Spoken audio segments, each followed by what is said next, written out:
Alright, mega love shout out mga kakabsat. Nandito tayo kay Attorney Enzo Recto. Ano ba yung pinakamaiksi niya dito? Nako, bakit ba tingnan natin. Alright. So, nangyari kanina, yung hearing kanina, mga kakabsat, no? Unang araw ng hearing ng impeachment ni Pangulong Bongbong Marcos. Meron yung joint bank accounts ni Digong at Sara. Mabubuksan na kayo. Naku, ito yung exciting part, mga kakabsat. Matagal na nating hinihintay to, no? Yung sinasabi ni Senator Trillanes, ako magkakatotoo na, malalaman na, magkakabukingan na. Sige, pasukin natin 13 minutes. Pwede na to. Hindi natin yung acronym. Iwasan natin yung acronym. Okay, pasok. Sige, punto diretso tayo. Attorney Enzo, pasok. Na, maiksi lang ang komentaryo, pero diretso sa punto. Maraming kuro-kuro, may tiwali, may totoo. Dito, sa puntong diretso tayo. Punto diretso. Sa hearing pa lang sa Committee on Justice sa impeachment ni Sara, sigurado mahuhubaran na siya. Anong ibig sabihin nating mahuhubaran? Hindi naman yan literal na mahuhubaran. Ibig sabihin, mai-expose na siya, mahuhubad na sa publiko, makikita na ng publiko yung mga ebidensya at testigo laban sa kanya. Siguro, ang magiging reaksyon ng mga tao niyan pag nakita nila ang mga ebidensyang ilalabas. Halimbawa, yung bank accounts ni Sara Duterte, kung ilan ang amount o ang amounts na mga nandun, gaano kalaki ang mga transactions na nandun, sigurado iba ang magiging reaksyon ng taong bayan dyan. Mahuhubaran talaga si Sara dyan. Ang akala ng kampo ni Sara, pabor sa kanya yung naging desisyon ng Korte Suprema. Kung titingnan mo, pabor dahil diniklarang unconstitutional ang impeachment niya. Pero mayroong mga sinabi doon ang desisyon ng Korte Suprema na hindi rin pabor sa kanya. Halimbawa, kung dati, maaalala natin noong 2024, noong December 24, nung final ang impeachment niya, tapos hanggang umabot ng February 5. Yung February 5, hindi naman pinag-usapan na doon yung mga yung mga ebidensya laban kay Sara.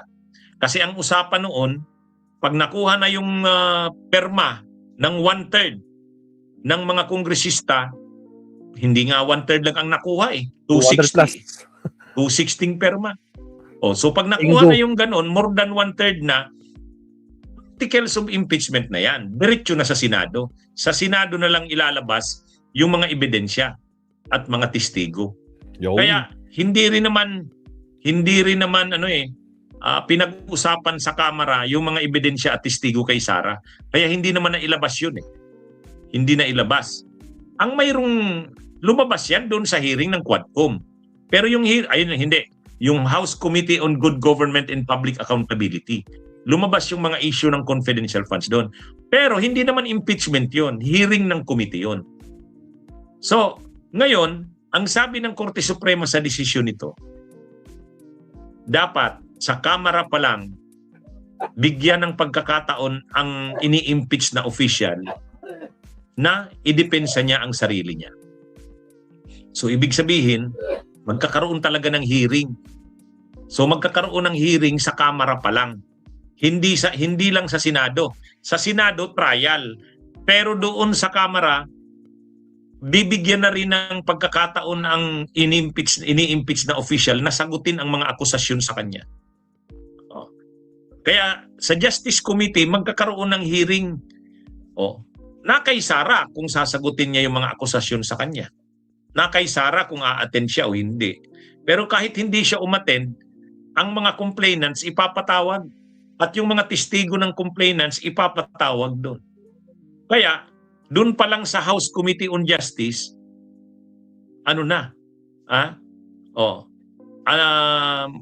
mahuhubaran na dyan si Sara. Kasi ipipresent na dyan yung mga testigo doon sa confidential funds. Ipipresent na dyan yung mga testigo sa yung bank accounts. Yung mga bank accounts ni Sara at ni Digong Yan na na. bilyon-bilyon ang laman. Ang sinabi ni Si Trillanes. Madriaga malamang ipapatawag din dyan. Nako po. Kaya ibig sabihin, doon pa lang sa hearing sa Committee on Justice, mai-expose na, malalantad na si Sara, mahuhubaran na siya doon. Yan yung yan din yung negatibo doon sa ruling ng Korte Suprema. Yung mga nakaraang impeachment, Walang ganyan. katulad nung kay Era, Ano? sa Kamara, paspasan yun. Hindi naman pinag-usapan yung mga charges sa kanya kasi nga, mayroon nang nakuhang 1/3 na boto eh. Kaya diretso na. Yun din sana yung hinunod dito kay Sara. Kaya lang, sinabi ng Korte Suprema, mali daw yun. Dapat daw, bigyan daw ng pagkakataon ang ini-impeach na official na idepensa niya ang sarili niya. O sige, bibigyan siya ng pagkakataong idepensa ang sarili niya. Kaya ilalabas ngayon yung mga, ano ba yung mga charges sa kanya, mga aligasyon. Ano ba yung mga grounds ng impeachment sa kanya. Ipe-present ang mga ebidensya doon at testigo. Maghihiring sa Justice Committee. Sasagutin ni Sara yon. Kung hindi niya sagutin yon, ipe-present pa rin yon. Kasi kailangan kumbinsihin ang mga kongresista na mayroong batayan, mayroong basihan. Hindi ginawa yan yung February. Hindi ginawa. Actually, mas nakabuti nga kay Sara yung February kasi hindi siya nahubaran sa publiko. Dito hindi. Sabi ng Korte Suprema, hindi. Dapat Mahiring. i-present sa ini-impeach na official yung mga ebidensya at testigo laban sa kanya. Sagutin niya yan sa Kamara pa lang. Ngayon, kung hindi niya sasagutin, bahala siya. Pero, ang mangyayari dito, sa hearing ng committee ng House Justice Committee ni Congresswoman Beatrix Listro, na yan, ipe-present na yung mga testigo at ebidensya. Ang pinaka-importante dyan na makikita ng taong bayan, yung bilyon-bilyong accounts. Yung dalawa. Yung bank accounts, joint bank accounts nila Digong at saka ni Sara. Agoy. Yan yung ayaw. Di ba? Babatuhin sana ni Digong si Trillanes. Ayaw magpasampal. Kasi yun yung ini-insist ni Trillanes. Permahan mo. Yun yung pabuksan. Kasi pag napabuksan yun, makikita na kaagad. Makikita na kaagad. Yung mga naniniwala pa na walang korupsyon sila Sara, sila Digong, pag nakita yung mga pumasok na account, na pera sa bank accounts nila Sara, yan mismo yun. grabe naman kung ang mga nabubudol na papaniwala nila, maniniwala pa rin. Kasi yun transaksyon sa bangko yun. At hindi pwede yun na hindi ilabas kasi impeachment yan. Tama. May kapangyarihan yan, exception yan sa bank secrecy. Tama. At saka ang ombudsman may kapangyarihan at na hingin sa Anti-Money Laundering Council. Pag hiningi yan ng ombudsman sa Anti-Money Laundering Council, pwede yang i-share ng ombudsman sa House Justice Committee. Kasi pwede yan na magamit na ebidensya. Para maging legal ang pagkuha niyan, ombudsman ang magre-request sa Anti-Money Laundering Council. Ang Anti-Money Laundering Council naman, dahil ombudsman na ang nag-order, walang magagawa. Ilalabas nila yan. Tama. Kasi sa House talaga ngayon, obligadong mag-conduct ng investigation. Mas maganda ito kaysa sa dun sa Senado na pwedeng harangin ng mga Duterte senators yung mga ebidensya. So ngayon, makikita na kaagad. After ng investigation, kung matransmit man sa Senado, hindi na rin nila pwedeng pagtakpan doon kasi nakita na dito pa lang sa House. Kaya mas maganda ito ngayon, mas malakas ito, attorney. I agree. Yun bang Sentry yung bank accounts ni Digong sa Sara, yung matagal mo nang inaano noon, kasama ba sa mga ebidensyang ipe-present dito sa impeachment? Yes, kasama yon. May mga testigong lalabas dyan. At ang kuwan dito kasi is exemption yan sa Anti-Money Laundering Act. Yung bank secrecy law pagka in cases of impeachment. So dito, bukod dun sa inailabas ko na na-confirm na ito ay pwede pang kumuha pa. Kasi yung sa akin, ang covered lang noon nung nakuha kong dokumento, mga 2016 lang eh.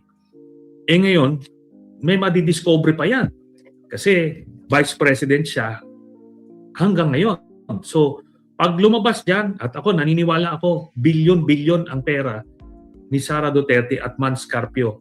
Pagka lumabas naman yan, siguro naman yung mga supporters ni Sara ay mamulat naman yung mata para naman kayong kulto na kung hindi pa kayo maniniwala. Yun po yun. Aray ko po. Okay, so maganda pala. Marami tayong abangan kasi doon kasi sa investigation ng Kamara ng House, yung House Committee on Good Government and Public Accountability. Hindi naman na pag-usapan yung bank accounts na yan. Actually, yung confidential funds ang nasentro doon. Pero dito pag nag-hearing dito sa Justice Committee, ang nagsabi na mismo kasi yung Korte Suprema, dapat ilabas yung mga ebidensya sa House pa lang, hindi sa Senate. Kasi dati, di ba, ang parang doon sa Senate lalabas yan sa trial. Ang sabi ng Supreme Court sa desisyon nito, hindi, kahit dapat sa dito pa lang sa House, habang pinafile pang impeachment, ipakita na yung mga ebidensya. O di sige, mabuti nga yun, tama ka, Sentry. Kung gusto nilang dito pa lang pag-usapan na sa Justice Committee, maganda yan. Para talagang matibay yung para pagdating din sa Senado, mahihirapan rin yung mga senador na nagdadalawang isip. Kumaga, napakalinaw na ng mga ebidensya. Kaya yan, pag nakita yan ng taong bayan, yung laki ng deposito sa account nila Duterte, Game over. bilyon-bilyon, Trillion. kitingnan nyo yung kay noon, yung kay Renato Corona. I-imagine nyo yun. Akala mo walang ginagawang si Renato Corona. Nung Yung pala mayroong dollar accounts. Ilang daang milyon ang laman ng kanyang mga deposit ng mga bank accounts. Wala na. Shout mayroon out pa siyang dollar accounts. Ano ka? Chief Justice ka ng Korte Suprema. Kahit naman sabihin mo mataas ang sweldo pero hindi aabot ng ganun. Hindi naman siya negosyante. Kaya hindi rin maipaliwanag ni Corona noon. O kaya di ba nahubaran siya noon? Pinagpapawisan na noon sa hearing hanggang sa yung mga senador na dati kampi kay Corona, wala na. hindi na bumoto pabor sa kanya kasi Bistado mahirap na. na siyang idepensa eh. Tama. Nahubaran na sa publiko eh. Ganito rin ang mangyari kay Sara Duterte. Agoy, mahubaran Dito pa lang siya. sa Kamara, sa House Justice Committee, Bistado na. lalabas na ang mga ebidensya kay Sara. Kaya kahit yung mga kongresista na nagdadalawang isip, kasi sabi mahihirapan na daw sa Kamara. Pwedeng yung 260 hindi na makukuha. Pero pag nakita ng mga kongresista yung mga ebidensya at testigo laban kay Sara, sigurado madaling makuha yung 1/3. Ang 1/3, 106, kayang-kaya yan. At pagdating sa Senado, sabi naman ni Senate President Soto, trial shall proceed forthwith. Tama. O di sige, pagdating sa Senado, Forthwith kagad. magta-trial doon. Lalong doon. Kaya yung mga senador halos na lang posibleng dadalawang isip pa kung i-convict si Sara, kukumbinsi yan. Bunyog, halikan na kasama. Well, end time na talaga nila. Wala na. Ang pagbagsak ng mga Duterte talagang nabibilang na mga kakabsat. Tuloy ang bloodbath, Sara, Yahoo. Yes, Naomi Chin. Diba?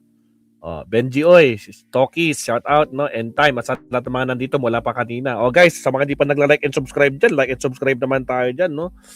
Salamat po sa mga